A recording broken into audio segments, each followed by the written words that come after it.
نحمده ونصلي على رسوله الكريم اما بعد نحمده ونصلي على رسوله الكريم اما بعد فاعوذ بالله من الشيطان الرجيم بسم الله الرحمن الرحيم الحمد لله رب العالمين الرحمن الرحيم مالك يوم الدين إياك نعبد وإياك نستعين اهدنا الصراط المستقيم صراط الذين أنعمت عليهم غير المغضوب عليهم ولا الضالين آمین۔ شروع کرتی ہوں اللہ کے نام سے جو بے انتہا مہربان نہایت رحم فرمانے والا ہے۔ سب تعریف اللہ کے لیے ہے جو رب ہے تمام جہانوں کا، بہت مہربان، بار بار رحم فرمانے والا، روز جزا کا مالک۔ تیری ہی ہم عبادت کرتے ہیں اور تجھی سے ہم مدد چاہتے ہیں۔ ہمیں سیدھا راستہ دکھا، ان لوگوں کا راستہ جن پر تو نے انعام کیا، ان کا نہیں جن پر تیرا غضب ہوا، نہ ان کا جو بھٹک گئے۔ عزیز بہنوں، قرآن پاک کی یہ مختصر سی صورت قرآن پاک کے بالکل شروع میں آتی ہے، جس سے قرآن پاک کی ابتدا ہوتی ہے۔ اس صورت کو ہم اپنی زندگی میں سب سے زیادہ پڑھتے ہیں، دن اور رات ہر روز پڑھتے ہیں۔ یہ صورت کیا کہتی ہے؟ کیوں ہمیں روز روز اس کو پڑھنے کو کہا جاتا ہے اور دن میں کئی دفعہ اس کو پڑھنے کے لیے کہا جاتا ہے؟ آخر اس کے اندر کیا خاص بات ہے؟ آپ دیکھیں کہ دن میں ہونے والی کتنی باتیں ہیں جو آپ بے سوچے سمجھے کرتے ہو۔ جو بھی بات آپ کرتے ہیں سوچ سمجھ کے کرتے ہیں، یا کسی کی کوئی بات سنتے ہیں تو سوچ سمجھ کے سنتے ہیں کہ کیا کہہ رہا ہے۔ اگر کسی کی بات سمجھ میں نہ آ رہی ہو تو آپ اس سے کہتے ہیں ذرا دوبارہ کہو، مجھے سمجھ میں نہیں آیا کہ تم نے کیا کہا ہے۔ لیکن یہ صورت اس سے کتنی دفعہ پڑھتے ہیں، کتنی دفعہ سنتے ہیں، کوئی بیمار ہو گیا سمجھتے ہی نہیں کہ کیا کہا جا رہا ہے، کیا بول رہے ہیں۔ کیا ہوتا ہے کہ ہم صرف اور کیا بار بار دہرا رہے ہیں۔ اگر ہم ایک دن کی جتنی کی جانے والی گفتگو کو، اس سے ساری کی ساری باتوں کو بس لکھ لیں، شروع سے لے کر آخر تک، صبح سویرے سے لے کر رات تک، جو کچھ ہم کہتے ہیں سب کچھ لکھ لیں اور اس میں یہ صورت بھی لکھ لیں، تو آپ دیکھیں گے کہ باقی ساری باتیں جو ہم نے کی وہ سمجھ میں آتی ہے۔ لیکن جو ہم نماز میں پڑھتے ہیں تو جو صورت میں پڑھتے ہیں تو ہمیں سمجھ نہیں آتا کہ ہم کیا کہہ رہے ہیں، کون سی چیز۔ اس لیے مسلمان ہونے کے ناطے پیدا کرنے والے سب کا فرض ہے کہ ہم جو کچھ بھی منہ سے نکالیں اس کو ہم سمجھ کر نکالیں، ہاں وہ اچھی بات ہو یا بری بات ہو، کیونکہ قرآن پاک میں آتا ہے ما يلفظ من قول الا لديه رقیب عتید۔ ایسی چیز لیتے کوئی لفظ جو انسان کی زبان سے نکلتا ہے تو ایک لکھنے والا حاضر باش نگراں فوراً اس کو لکھ لیتا ہے، فوراً یہ بات اللہ کے ہاں ریکارڈ ہو جاتی ہے۔ ایک اور جگہ پر آتا ہے سورۃ القمر کے آخر میں کل کبیر وصغیر ہر چھوٹی بات لکھی جاتی ہے اور وہ کسی انسان کو یاد ہرگز نہیں ہو سکتی، کل کبیر صرف اللہ وصغیر مستطر، اور اس کی جتنی بھی ہر ایک چیز نبی صلی اللہ علیہ وسلم کا طریقہ کیا تھا؟ لکھی جا رہی ہے۔ آتا تھا تو آپ کیا کرتے تھے؟ جو کچھ ہم ریکارڈ کروا رہے ہیں، سب سے پہلا کام جو کچھ ہم بول رہے ہیں مسجد کی طرف اچھا تو ہونا چاہیے۔ نماز پڑھتے آپ دیکھیں کہ جس وقت ہماری مووی بننے لگتی ہے تو ہم کتنے صحیح ہو کے بیٹھ جاتے ہیں، فوراً اپنے کپڑے ٹھیک کرنے لگتے ہیں، فوراً اپنا بال صحیح کرنے لگتے ہیں، فوراً اپنا ناک نقشہ صحیح کرنے لگتے ہیں کہ کہیں ہماری تصویر ایسی نہ آئے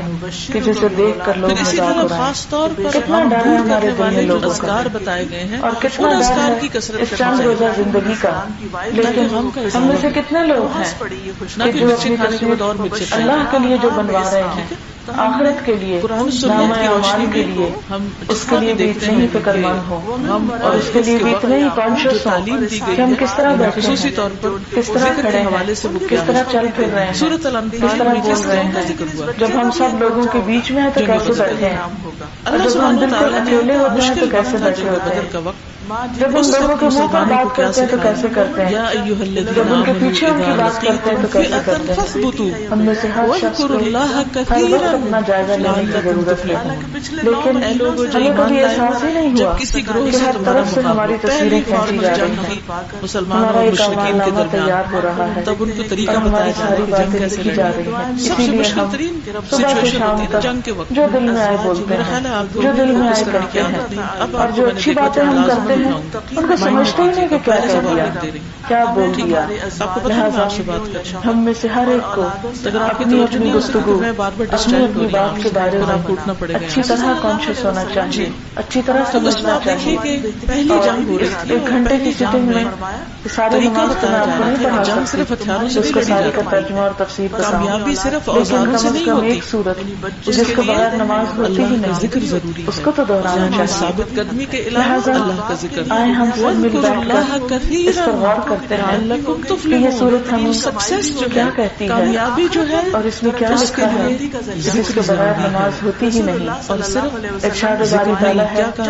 الحمدللہ رب العالمین، سب تعریف اللہ کے لیے ہے جو رب ہے تمام جہانوں کا. سب تعریف اللہ کے لیے. کیوں اللہ کے لیے؟ کیوں کسی اور کے لیے کیوں نہیں؟ آپ تکلیف میں تھے، اوروں کی بھی تعریف کرتے ہیں. کوئی بھی اچھی چیز جب ہمیں نظر آتی ہے تو ہم اس کی تعریف کرتے ہیں. مثلاً اگر آپ نے بیل دیکھیں اور اس کے اوپر خوبصورت پھول دیکھیں تو آپ دیکھتے ہیں کہتے ہیں کتنی خوبصورت ہے، ایک دم آپ کے دل میں اس کی محبت آتی ہے. کسی اچھے انسان کو دیکھیں تو آپ کو کہنا آتا ہے کتنا اچھا انسان ہے. لوگوں کی باتوں کوئی اچھا کھانا دیکھیں یا کہیں جائیں تو آپ دیکھتے ہیں کہ لوگوں نے اچھی سی کوئی چیز بنائی تو فوراً کہتے ہیں بہت اچھا بنایا ہے. کوئی بھی پینٹنگ دیکھیں، کوئی اچھا گھر دیکھیں تو ہم جاتے جاتے رک جاتے ہیں کتنا اچھا گھر بنا ہوا ہے، کتنی اچھی سڑک بنی ہوئی ہے. سارا دن ہم ہر اچھی چیز دیکھ کر کوئی نہ کوئی تعریف کی بات دل میں لے آتے ہیں، زبان پر لے آتے ہیں. لیکن کبھی ہم نے سوچا کہ ان تمام چیزوں کا بنانے والا اصل میں کون کسی ہے؟ کی بات سے آپ کا دل وہ تنگ خود ہونے کتنا لگے اچھا تو ہوگا کیا کہ جس نے یہ ساری چیزیں بنائی. لیکن افسوس کی بات یہ ہے کہ جب کوئی بھی اچھی چیز ہم دیکھتے ہیں تو ہمیں اللہ تعالیٰ کا خیال کم آتا ہے، لوگوں کا زیادہ آتا ہے، اور ہم لوگوں سے مروب زیادہ ہوتے ہیں، لوگوں سے امپریس زیادہ ہوتے ہیں. اللہ تعالیٰ کی کوئی حضرت اور اس سے مروبیت ہمارے دل میں نہیں آتی. اور اپنے رب کی عبادت حالانکہ کرتے اگر دیکھا جائے کسی انسان نے بھی اگر کچھ بنایا ہے، مثلا کوئی ڈیزائننگ کی ہے کسی چیز کی یا کوئی پینٹنگ بنائی ہے تو اس کو بھی تو دماغ اللہ نے دیا ہے، اس سے تو کہیں بنا کے نہیں لایا. اگر کوئی شخص اچھا بول سکتا ہے، اچھا لکھ سکتا ہے تو لکھنے کے لیے ہاتھ اور بولنے کے لیے زبان اس کو کس نے دی ہے؟ پیچھے کمال کس کا ہے؟ اصل طاقت کس کی ہے؟ اصل قوت کس کی ہے؟ اللہ رب العزت کی ہے. لہٰذا اصل تعریف تو پھر اللہ ہی کی ہونی چاہیے. یہ تمام چھوٹی چھوٹی چیزیں جن کی طرف ہم اٹریکٹ ہوتے ہیں، جن کی طرف ہم کھنچتے چلے جاتے ہیں، جن کی محبت میں ہم مرے چلے جاتے ہیں، ان تمام چیزوں کا اصل میں بنانے والا اور اصل اس کا ہم مسئلے کا حل بھی چاہتے ہیں لیکن جب کوئی حل بتائے تو اس کو لینا بھی نہیں چاہتے. یہ بالکل ایسے ہی ہے کہ جیسے کوئی بیمار چاہیے اور ڈاکٹر اس کو دوا دے، چونکہ دن میں ہم اللہ تعالیٰ کی کتنی نعمتیں استعمال کرتے ہیں، کئی لوگ ایسے اور ہر نعمت تقاضا کرتی دوسروں کو اپنی بیماریوں اس پر شکر ادا کیا جائے. لیکن جب ان کو مثلاً آپ دیکھتے ہیں کہ اگر آپ کے ساتھ کوئی بھی شخص کسی وقت کوئی بھی احسان کرتا ہے تو آپ کے دل میں اس کا شکریہ آتا ہے، مسئلے کا حل آپ کہتے ہیں شکریہ، یہ تھینک یو، یہ جزاک اللہ، کچھ بھی کہتے ہیں اور آپ واقعی ممنون ہوتے ہیں. کسی بھی انسان کے ساتھ جب آپ خوش ہوتے ہیں تو آپ کے دل میں اس کے لیے شکر کے جذبات آتے ہیں. چوٹ پڑی ہے بالکل اسی طرح اللہ تعالیٰ کے لیے ہمارے دل میں شکر کے جذبات آنے چاہیے. دل میں جتنی بھی نعمتیں ہم دیکھیں استعمال کریں، جو کچھ بھی ہم کریں، ان تمام چیزوں پر اللہ کا حق ہے کہ ہم واقعی اس کا شکر ادا کریں.